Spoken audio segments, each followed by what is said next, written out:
Comment ont-ils fait? Comment ont fait nos pseudo-élites pour maintenir pendant des mois des milliards d'êtres humains dans une peur constante qui se propage toujours à l'heure actuelle? Quels moyens et quelles techniques ont-ils utilisés? Pourquoi la plupart des gens restent aveugles de cette manipulation pourtant grossière qui sévit depuis presque un an partout dans le monde? Enfin, presque un an seulement par rapport au Covid bien sûr, sinon ça fait des décennies que nous vivons au sein d'une vaste manipulation. Mais ça, c'est un autre sujet. Bonjour à tous, j'imagine que vous avez compris de quoi on allait parler aujourd'hui, et je pense qu'il est plus que primordial de comprendre pourquoi et comment on en est arrivé là, et pour par la suite mieux comprendre les différentes techniques de manipulation des foules qui seront utilisées pour mieux les prévenir. Mais définissons d'abord qu'est-ce que l'ingénierie sociale ou la manipulation des masses, la manipulation des foules, on l'appelle comme on veut. L'ingénierie sociale est, dans le contexte de la sécurité de l'information, une pratique de manipulation psychologique à des fins d'escroquerie. Voyons donc aujourd'hui quelles ont été durant ces derniers mois les techniques utilisées au plus haut de la pyramide sociale pour maintenir le peuple dans la peur, l'ignorance et l'acceptation.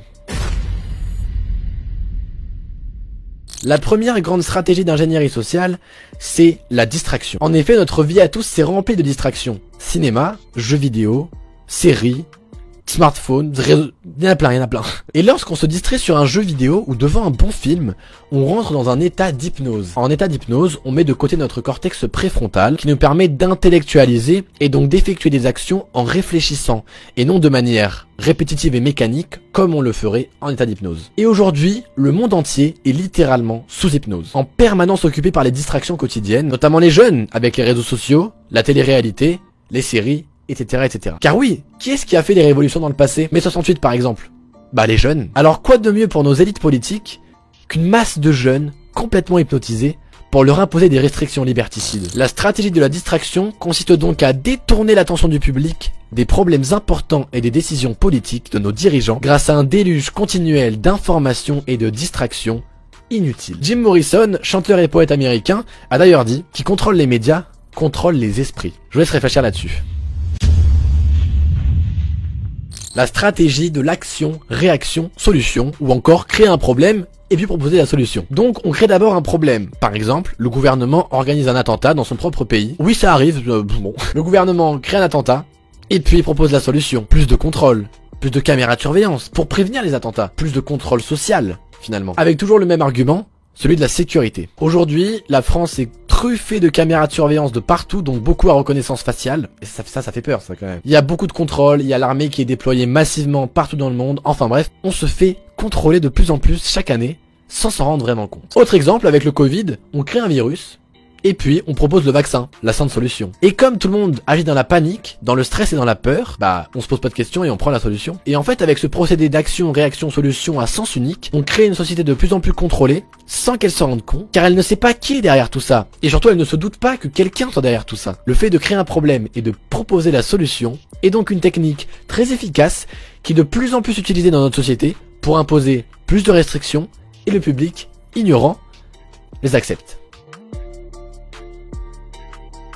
Ah, celle-là, je l'aime bien, c'est la troisième stratégie, c'est de s'adresser au public comme à des enfants en bas âge. Je m'explique. Aujourd'hui, remarquez bien, toutes les pubs, enfin en tout cas énormément de pubs télé, utilisent un discours, des personnages, des arguments et un ton particulièrement infantilisant. Comme si le téléspectateur était un enfant en bas âge ou un handicapé mental. Ça se retrouve aussi avec les images amusantes et les vidéos drôles sur le vaccin, sur le Covid et d'autres sujets d'actualité sérieux qu'on présente comme enfantin en fait. Quand on s'adresse à une personne adulte, comme si elle avait 8 ans, sa réponse sera aussi dénuée de sens critique que si elle avait 8 ans. Pourquoi? Eh bien c'est le principe même de la suggestibilité. La suggestibilité, c'est une disposition psychique qui conduit un sujet à se soumettre facilement à toute suggestion et à y obéir, sans aucun sens critique évidemment. En fait, parler à un adulte comme si on parlait à un enfant l'induit à émettre une réponse aussi ignorante et aussi innocente qu'un enfant finalement. Évidemment, encore une fois, sans que l'individu s'en rende compte. Et ça, c'est très très fort.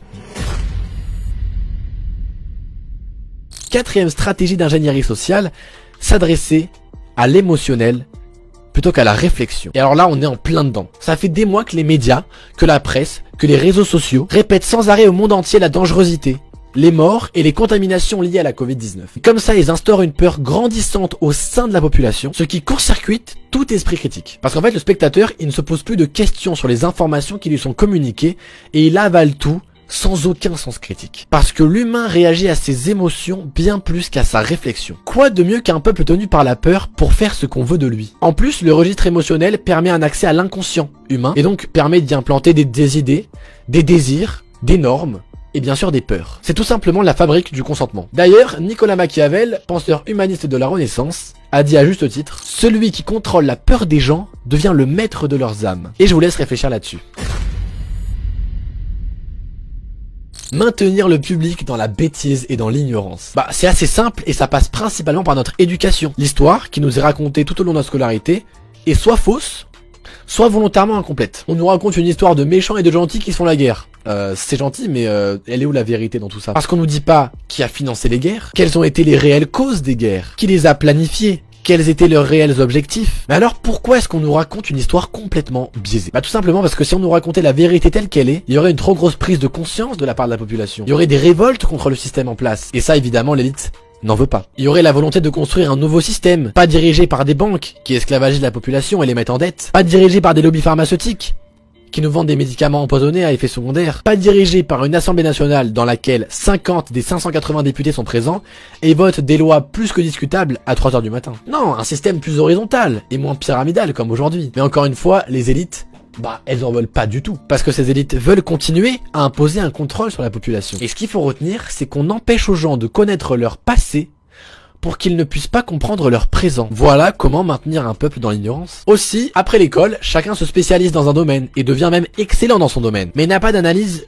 pluridisciplinaire générale, ce qui lui permettrait pourtant de mieux comprendre comment le monde fonctionne réellement. Noam Chomsky a d'ailleurs dit: l'éducation est un système d'ignorance imposé. Des centaines de milliards de dollars sont dépensés chaque année pour contrôler l'opinion du public. J'avais envie de mettre une autre citation aussi qui me semblait intéressante. La population en général ne sait pas ce qui est en train de se passer, elle ne sait même pas qu'elle ne le sait pas.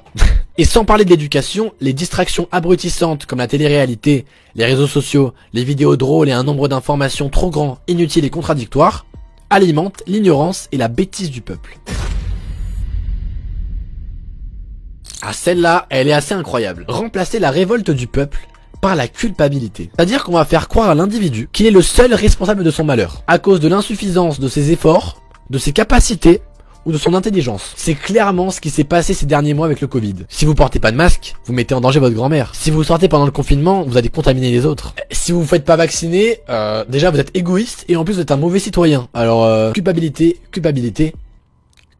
Bien sûr, tout ça a été induit discrètement en fait par les médias, par nos hommes politiques, etc., etc. Et donc, le fait de faire culpabiliser les individus, c'est de créer une division entre ceux qui sont pointés du doigt comme étant déviants justement à la norme, culpabilisent et donc se remettent en question et ne pensent pas à se révolter contre le système en place. Alors on imagine bien que pour aboutir à des manipulations telles, ces gens-là ils ont des connaissances de nous qui sont supérieures à nous. Ils nous connaissent largement mieux que nous-mêmes parce qu'on se rend pas compte de ce qu'ils font. Et ça, c'est très fort et très flippant à la fois. 7e et dernière grande stratégie de manipulation, la stratégie de la dégradation. Par exemple, pour faire accepter une mesure inacceptable, on va l'introduire sur plusieurs années, sur un laps de temps assez long, même sur plusieurs mois. Par exemple, des masques pas obligatoires, et puis des masques obligatoires, puis les masques dans les écoles, puis les restaurants qui ferment d'abord un peu, et puis tout le temps. Et aujourd'hui, on en est à un couvre-feu à 18h, à tous les lieux de plaisir qui sont fermés, à porter des masques tout le temps, à avoir une distanciation sociale tout le temps, et les gens ils continuent à se dire non mais c'est justifié je pense, ça c'est normal, voilà. Ok, alors pourquoi est-ce que ça marche? Parce que l'humain oublie. Les individus oublient comment c'était avant. Là, si tu demandes aux gens de se rappeler leur vie d'avant, évidemment qu'ils vont s'en rappeler. Mais aujourd'hui, ils ne se sentent pas plus malmenés qu'avant en fait. Si aujourd'hui une grande partie de la population accepte, c'est soit parce qu'elle a oublié comment c'était sa vie d'avant, soit parce qu'elle rêve que ça ira mieux demain. Ouais non mais de toute façon ça va passer, c'est passager, Alors ça fait un peu 10 mois que c'est passager. Je trouve ça un peu long pour un truc passager, après bon voilà. En fait, l'humain se crée l'illusion d'un passage difficile éphémère pour s'auto-rassurer. J'aimerais dire une dernière chose qui me semble très importante. Ils nous ont dit quoi penser, comment penser, quoi croire et quoi dire. Et on se pense tous libres de nos choix, de nos pensées et de nos actions. En réalité, on se rend pas compte à quel point on est manipulé et contrôlé au sein de la société. Mais rien qu'en avoir conscience déjà, c'est un premier très grand pas.